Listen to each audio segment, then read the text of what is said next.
गरुड़ पुराण 12वां अध्याय एकादशाह कृत्य निरूपण विस्तार से व्याख्या।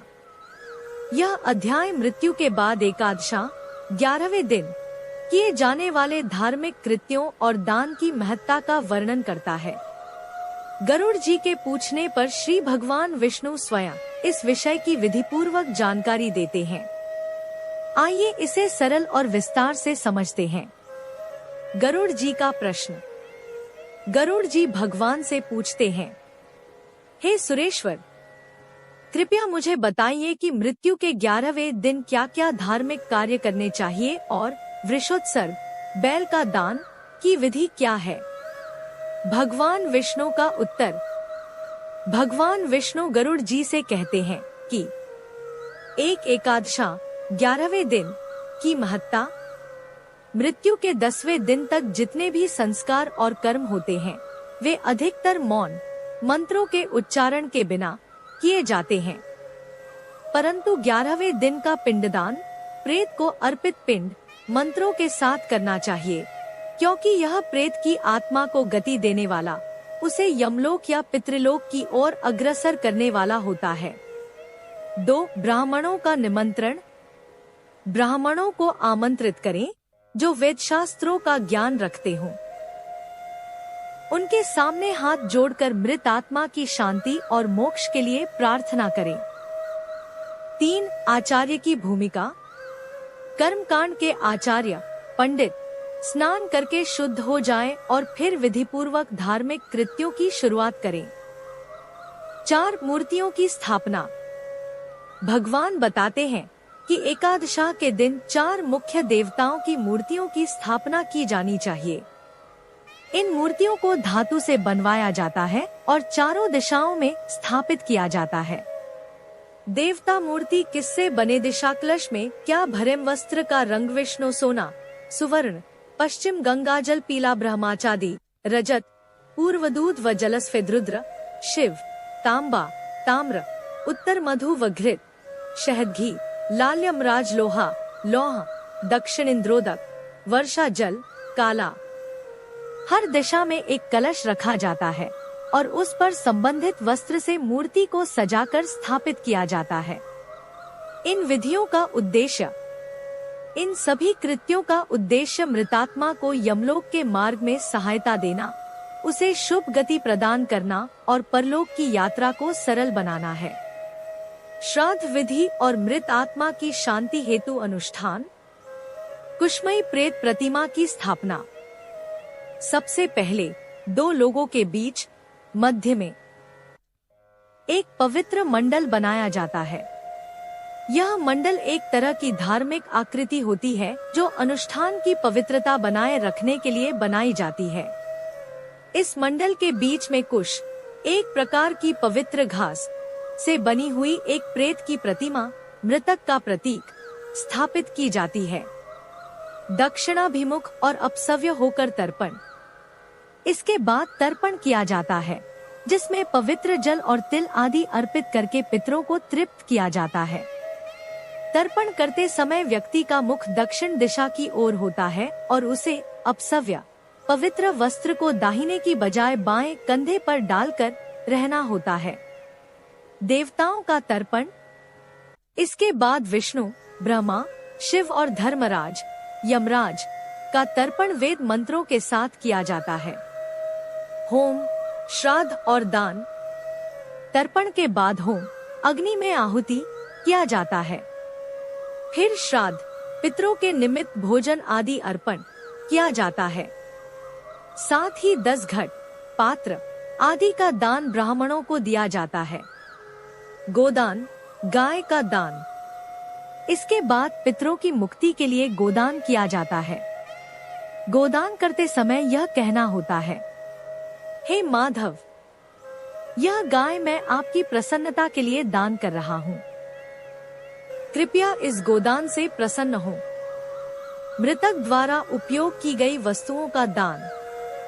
मृत व्यक्ति द्वारा प्रयुक्त वस्तुएं जैसे आभूषण, वस्त्र, वाहन, घी से भरे कांसे के पात्र, 7 प्रकार के अन्न, तिल आदि वस्तुएं जो उसे प्रिय थी, इन सब का दान किया जाता है। ये वस्तुएं मृतक की अंतिम शैया के पास रखकर शैया सहित दान कर दी जाती हैं। ब्राह्मण पूजन और भोज। ब्राह्मणों के चरण धोकर उन्हें वस्त्रादि देकर पूजन किया जाता है। इसके बाद मोदक, मिठाई, पुआ, दूध जैसे पकवान उन्हें भोजन में अर्पित किए जाते हैं। स्वर्ण प्रतिमा की स्थापना और मृतशैया का दान। अंत में मृतक की शैया, जिस पर शव रखा गया था, पर एक स्वर्ण पुरुष की प्रतिमा स्थापित की जाती है। इस स्वर्ण प्रतिमा की पूजा की जाती है और फिर मृतशैया का विधिपूर्वक दान किया जाता है। निष्कर्ष, यह संपूर्ण प्रक्रिया मृत आत्मा की शांति, मोक्ष तथा पितरों की तृप्ति के लिए की जाती है। इसमें विधिवत तर्पण, दान और पूजा के द्वारा ईश्वर को प्रसन्न किया जाता है और मृतक की आत्मा को सद्गति देने की प्रार्थना की जाती है। एक, शय्यादान की विधि और महत्व। जब किसी मृत व्यक्ति के लिए विधिपूर्वक सभी कर्मकांड किए जाते हैं, तब एक महत्वपूर्ण कार्य होता है, शय्यादान, अर्थात मृतक की अंतिम शैया, जिस पर उसका शरीर रखा गया था, का दान। शय्यादान की विधि। शय्यादान के समय एक विशेष मंत्र बोला जाता है। हे विप्र, प्रेत की प्रतिमा से युक्त और सभी प्रकार के उपकरणों से सुसज्जित यह प्रेतशैया मैं आपको अर्पित कर रहा हूँ। इस मंत्र का उच्चारण करके मृतक के परिवार का कोई सदस्य, आमतौर पर पुत्र, यह शैया एक योग्य ब्राह्मण, परिवार के ही आचार्य या कुटुंबी ब्राह्मण को समर्पित करता है। शैया के साथ उस पर रखी गई वस्तुएं जैसे प्रेत की प्रतिमा, आभूषण, बिछावन और अन्य उपयोगी वस्तुएं भी दान की जाती है। इसके बाद उस स्थान की प्रदक्षिणा, दाएं घूमते हुए परिक्रमा करके ब्राह्मण को प्रणाम किया जाता है। इसके बाद विसर्जन किया जाता है, यानी यह मान लिया जाता है कि मृत आत्मा की विदाई हो चुकी है और उसे अब उच्च लोक की प्राप्ति होगी। ऐसा करने से प्रेत, मृतक को परम गति प्राप्त होती है, अर्थात वह मुक्त होकर पितृलोक या अन्य श्रेष्ठ लोकों में पहुंचता है। 2. वृषोत्सर्ग की विधि और नियम। 11वें दिन का कर्म। 11वें दिन प्रायश्चित और आत्मा की तृप्ति के लिए वृषोत्सर्ग किया जाता है। इसका अर्थ है एक विशेष प्रकार के बैल, वृष को धार्मिक रीति से छोड़ देना या ब्राह्मण को समर्पित कर देना। वृषोत्सर्ग की शर्तें। ऐसा वृषभ, बैल चुना जाना चाहिए जो निम्न दोषों से रहित हो, अधूरे अंगों वाला न हो, रोगी न हो, अत्यधिक छोटा बछड़ा न हो। वृषभ के शरीर पर विशेष शुभ लक्षण होने चाहिए। लाल आंखें, पिंगल, गेरुए भूरे रंग का शरीर, लाल रंग की सींगे, गला और खुर, सफेद पेट और काली पीठ। वर्णों के अनुसार वृष का चयन। ब्राह्मण के लिए उपर्युक्त लक्षणों वाला वृषभ, क्षत्रिय के लिए चिकना और रक्तवर्ण, गहरे लाल रंग वाला वृषभ, वैश्य के लिए पीतवर्ण, पीले रंग का वृषभ, शूद्र के लिए कृष्ण वर्ण, काले रंग का वृषभ। यह जाति और वर्ण व्यवस्था के अनुसार किए जाने वाले धार्मिक विधान का हिस्सा है, जो प्राचीन धर्मशास्त्रों में वर्णित है। 3. नवक श्राद्ध और समापन। नवक 9 दिनों तक किया गया श्राद्ध एवं अन्य सभी आवश्यक दान, भोजन और तर्पण विधि पूर्वक करने के बाद। भावार्थ। इस श्लोक के माध्यम से भगवान यह सिखाते हैं कि संसार में कुछ भी स्थायी नहीं है, दुख और वियोग जीवन का हिस्सा है। इसलिए हमें इनसे विचलित न होकर जीवन को समझदारी और धैर्य से जीना चाहिए। श्री भगवान कहते हैं, जिस प्रकार एक पथिक यात्रा करने वाला व्यक्ति रास्ते में कहीं किसी वृक्ष की छाया देखकर थोड़ी देर के लिए आराम करता है, फिर विश्राम के बाद अपने गंतव्य की ओर आगे बढ़ जाता है, उसी प्रकार यह संसार भी एक विश्राम स्थल जैसा ही है। यहाँ जीवात्माएं एक दूसरे से मिलती हैं, माता पिता, भाई बहन, पति पत्नी, मित्र आदि बनते हैं, लेकिन यह मिलन स्थायी नहीं होता। यह सब प्रारब्ध कर्मों के अनुसार होता है। जीव अपने कर्मों का फल भोगता है और जब उसका समय पूरा हो जाता है तो वह अपने अगले गंतव्य की ओर, अगले जन्म या मोक्ष की ओर चला जाता है। यही जीवन की सच्चाई है। मिलन और वियोग दोनों ही क्षणिक है। फिर भगवान एक और सुंदर उदाहरण देते हैं। प्रातः सुबह जो भोजन पकाया जाता है वह सांझ तक नष्ट हो जाता है, यानी वह टिकता नहीं। तो फिर उस भोजन से बनी हुई इस देह, शरीर की क्या स्थायित्व हो सकती है? जब शरीर का पोषण ही नाशवान वस्तुओं, भोजन से हो रहा है तो स्वयं शरीर भी नश्वर ही है। यह शरीर स्थायी नहीं है, यह तो नष्ट होने के लिए ही बना है। इसलिए जब किसी के पिता की मृत्यु होती है और पुत्र को दुख होता है तो उस दुख को शांत करने के लिए ऊपर बताए गए विचार औषधि के समान है। इन विचारों को ध्यान में रखकर, यानी जीवन की अस्थिरता और मृत्यु की अनिवार्यता को समझकर, अज्ञानवश होने वाले अत्यधिक शोक को त्याग देना चाहिए।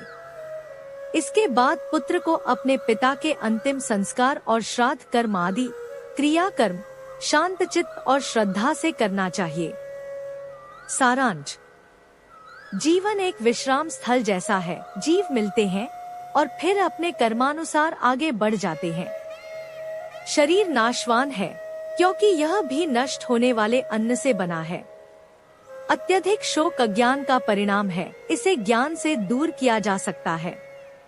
मृत्यु के बाद क्रियाकर्म करना पुत्र का कर्तव्य है और उसे विवेक एवं धैर्य से पूरा करना चाहिए।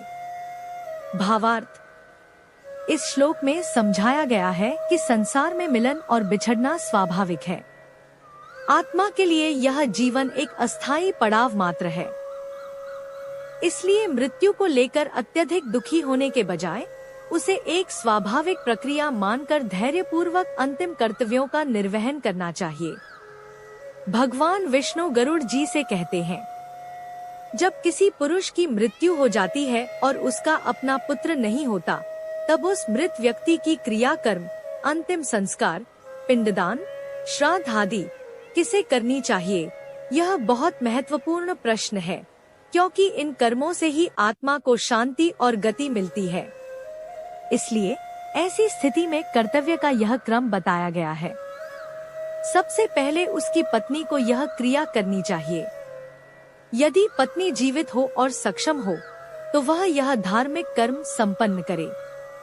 यदि पत्नी नहीं है तो उसके सगे भाई, सहोदर भाई को यह कार्य करना चाहिए, मतलब वही भाई जो उसी माँ और पिता से जन्मा हो। अगर सहोदर भाई भी न हो तो यह जिम्मेदारी आती है किसी ब्राह्मण शिष्य पर, यानी वह ब्राह्मण जो मृत व्यक्ति का धार्मिक शिष्य हो।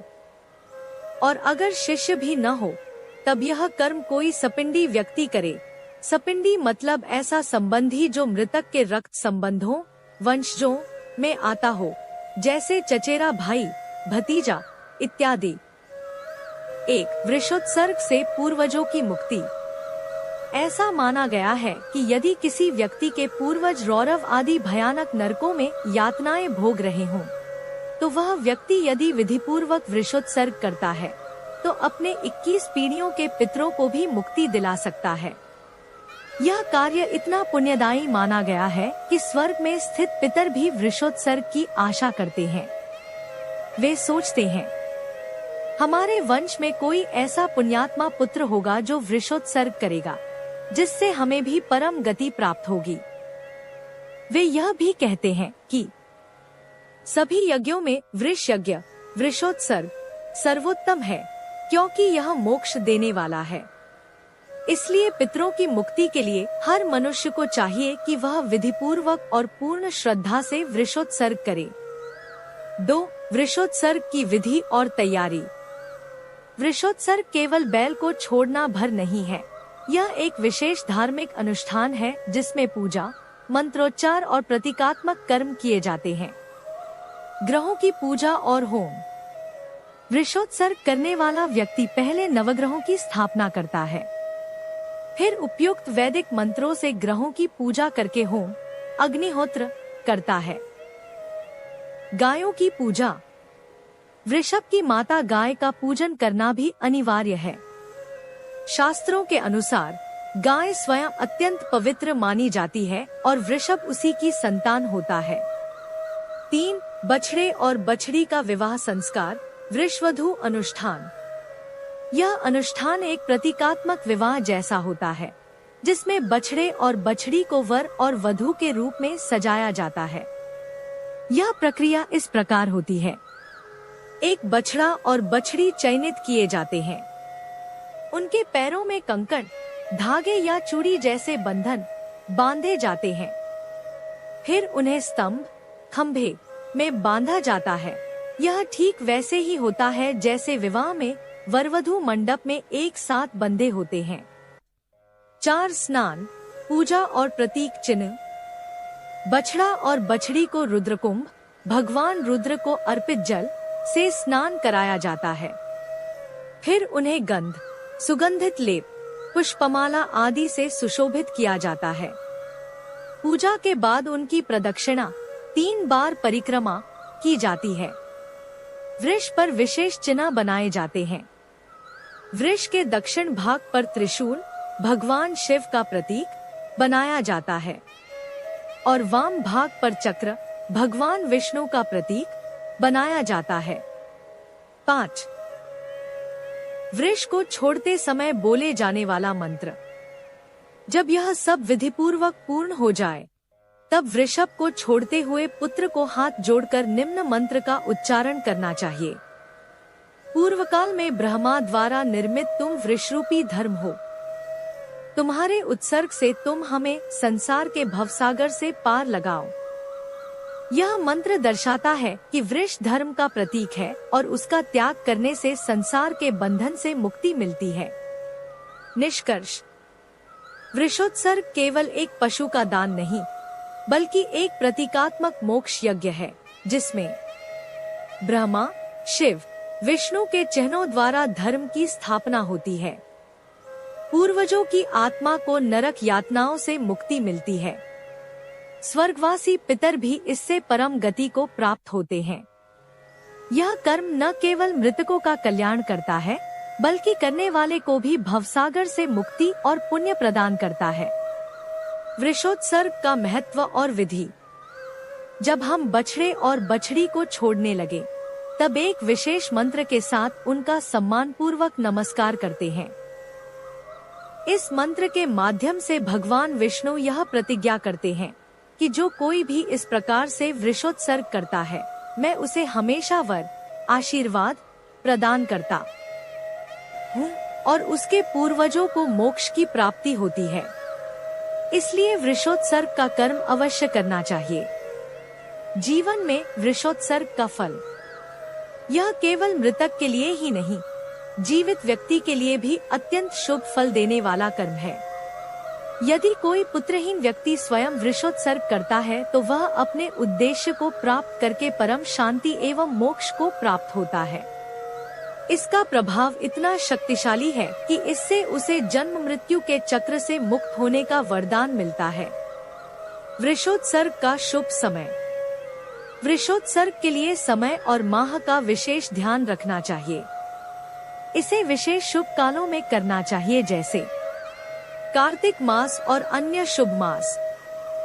सूर्य के उत्तरायण काल में, शुक्ल पक्ष या कृष्ण पक्ष की द्वादशी तिथि को, सूर्य या चंद्र ग्रहण के समय, पवित्र तीर्थ स्थानों में, दोनों अयन संक्रांतियों, मकर और कर्क राशि की संक्रांतियां, विषुवत संक्रांतियां, मेष और तुला राशि की संक्रांतियां। ऐसे शुभ मुहूर्त में पवित्र स्थान पर मन को समाहित करके विधि विशेष जानने वाले शुभ लक्षणों से संपन्न ब्राह्मण को बुलाकर जप, होम और दान के साथ शरीर और मन की पवित्रता स्थापित करनी चाहिए। श्राद्ध में शालग्राम की स्थापना। श्राद्ध के दौरान शालग्राम की स्थापना करनी चाहिए, क्योंकि वह भगवान विष्णु का रूप है और वैष्णव श्राद्ध के द्वारा पूर्वजों की आत्मा को शांति मिलती है। उसके बाद उचित विधि से श्राद्ध पूरा करें और ब्राह्मणों को दान देकर पुण्य कमाएं। वृषोत्सर्ग से मिलने वाले आध्यात्मिक लाभ। जो भी व्यक्ति अपुत्र हो या पुत्रवान यदि वृषोत्सर्ग करता है उसकी सभी मनोकामनाएं पूरी होती हैं। अग्निहोत्र और अन्य यज्ञों से मिलने वाला फल वृषोत्सर्ग से प्राप्त होने वाले पुण्य की तुलना में कम है। जीवन के सभी अवस्थाओं बाल्य, कौमार्य, यौवन और वृद्धावस्था में किए गए पाप भी वृषोत्सर्ग से नष्ट हो जाते हैं। ऐसे महापापी जो मित्रद्रोही हों, कृतघ्न हों, शराबी हों, गुरु की पत्नी के प्रति आसक्त हों, ब्रह्महत्या के पापी हों या स्वर्ण की चोरी करने वाले हों, वे भी वृषोत्सर्ग से पाप मुक्त हो जाते हैं। इसलिए यह कहना उचित है कि तीनों लोकों में वृषोत्सर्ग के समान कोई पुण्य कार्य नहीं है।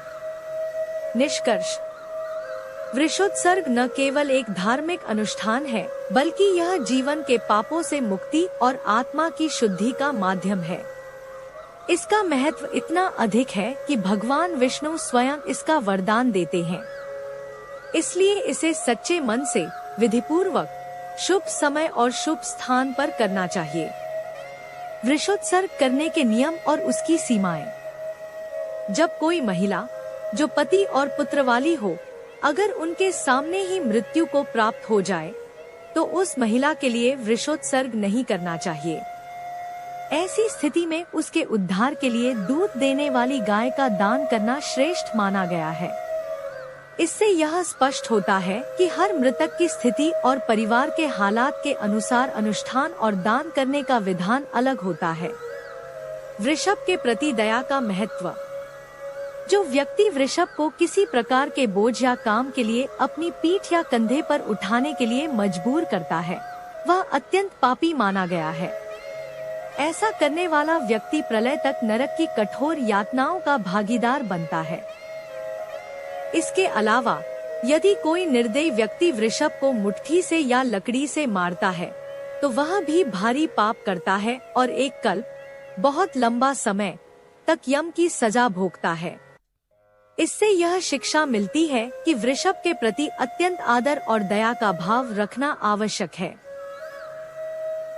क्योंकि वह धार्मिक अनुष्ठान का एक महत्वपूर्ण अंग होता है। वृषोत्सर्ग के बाद श्राद्ध का विधान।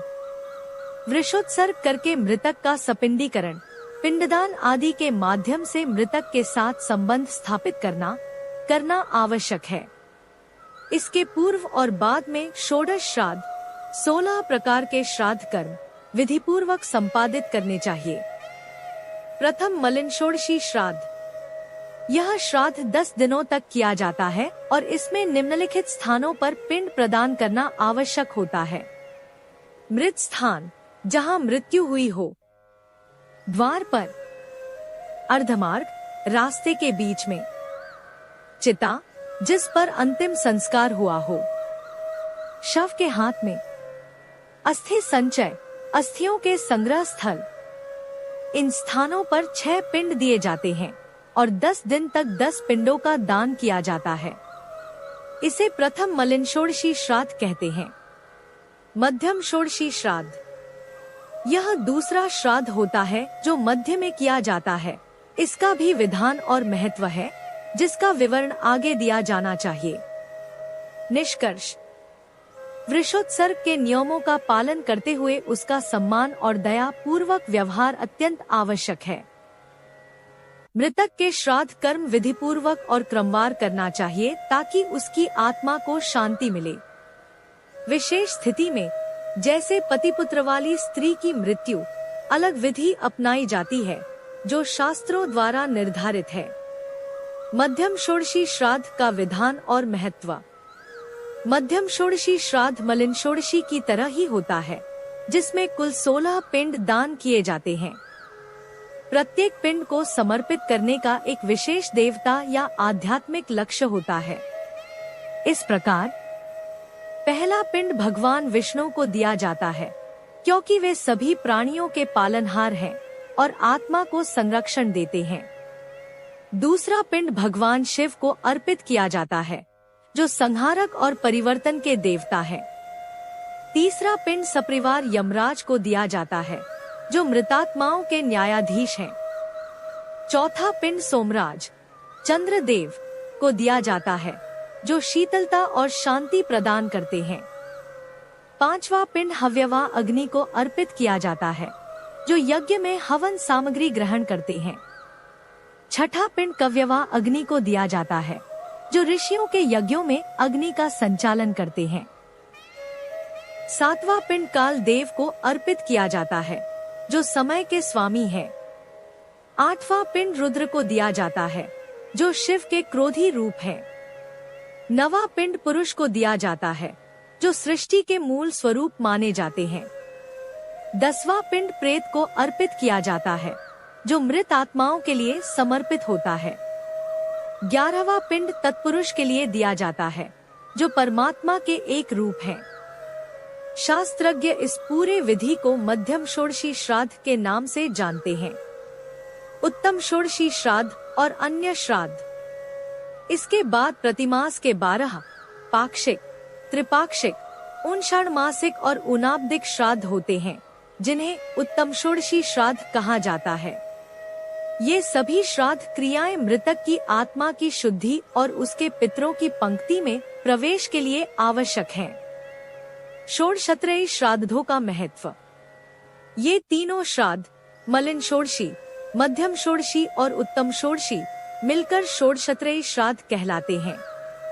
इन श्राद्धों को करने से मृतक की आत्मा का प्रेतत्व, अस्थिर आत्मा की स्थिति समाप्त हो जाता है। जब तक ये षोडशत्रयी श्राद्ध पूरे विधि विधान से नहीं किए जाते, तब तक मृतक आत्मा न तो स्वयं से और न ही दूसरों द्वारा दिए गए किसी भी दान या वस्तु से लाभ प्राप्त कर पाती है। अंतिम निष्कर्ष। इसलिए मृतक की आत्मा को शांति और मोक्ष दिलाने के लिए इन षोडशत्रयी श्राद्धों का संपूर्ण रूप से संपादन अत्यंत आवश्यक है। ये श्राद्ध मृतक को पितरों की पंक्ति में सम्मिलित करते हैं और उसकी आत्मा को स्थिर व मुक्त करते हैं। पुत्र के द्वारा षोडशत्रयी श्राद्ध अनुष्ठान का महत्व। पुत्र को अपने मृतक पूर्वजों के उद्धार के लिए नियम और विधि के अनुसार षोडशत्रयी श्राद्धों का अनुष्ठान करना चाहिए। ये श्राद्ध मृतक की आत्मा को शांति और मोक्ष प्रदान करने के लिए अत्यंत आवश्यक हैं। पत्नी के श्राद्ध अनुष्ठान का फल। यदि कोई पत्नी अपने पति के लिए उपयुक्त विधि से ये श्राद्ध करती है, तो उसे अपार पुण्य और अनंत फल प्राप्त होता है। ऐसा कहा गया है कि जो स्त्री अपने मृत पति के लिए वार्षिक श्राद्ध, जिसे क्षयाह श्राद्ध भी कहते हैं, और महालय के समय पाक्षिक श्राद्ध करती है, वह सती स्त्री के समान पवित्र मानी जाती है।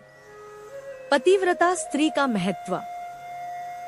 जो पत्नी अपने पति के प्रति कृतज्ञता और श्रद्धा से जीवित रहते हुए अपने पति के लिए श्राद्धों का पालन करती है और उनकी आत्मा की सेवा करती है, वह एक सच्ची पतिव्रता कहलाती है। ऐसे जीवन को सफलता और मोक्ष प्राप्ति वाला माना जाता है। असामान्य मृत्यु और उसके संस्कार। अगर कोई व्यक्ति आकस्मिक रूप से मर जाता है, जैसे आग लगने से, जल में डूबने से या अन्य अचानक मृत्यु से, तो उसके सभी संस्कार विधि पूर्वक करने चाहिए।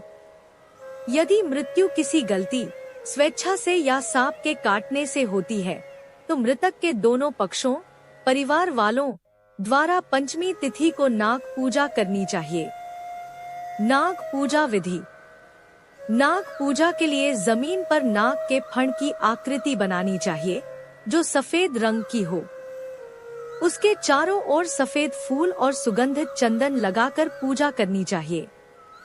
धूप और दीप जलाए जाएं तथा तिल और तंडुल, चावल चढ़ाए जाएं। कच्चे आटे का नैवेद्य और दूध भी अर्पित किया जाना चाहिए। शक्ति के अनुसार नाग देवता के लिए सोने का नाग और एक गाय ब्राह्मण को दान में देना चाहिए। पूजा के बाद हाथ जोड़कर कहना चाहिए, नागराज प्रसन्न हो। नारायण बलि का विधान। इसके बाद मृतक के उद्धार के लिए नारायण बलि की क्रिया करनी चाहिए। यह क्रिया मृत व्यक्ति के पापों को नष्ट करती है और उसे स्वर्ग प्राप्ति का मार्ग देती है। 1 वर्ष तक श्राद्ध दान का विधान। इस संपूर्ण अनुष्ठान के बाद मृतक के लिए 1 वर्ष तक अन्न और जल के साथ घट पात्र का दान देना चाहिए या संख्यानुसार जल सहित पिंडदान करना चाहिए। अंतिम संस्कार और सपिंडीकरण। मृतक के श्राद्धों का समापन 11वें दिन पूर्ण विधि से चरु शुद्ध अन्न बनाकर किया जाना चाहिए।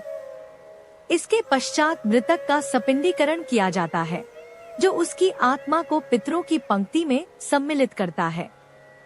शुद्ध होने के बाद सूतक का अंत होते ही मृतक के लिए शय्यादान, शय्या का दान और पददान, पद या अन्य वस्तु का दान किया जाना चाहिए। समापन। इस प्रकार गरुड़ पुराण के सारोद्धार भाग में एकादशाविधि निरूपण नामक 12वें अध्याय का समापन होता है, जिसमें इन सभी विधियों और अनुष्ठानों का विस्तार से वर्णन किया गया है।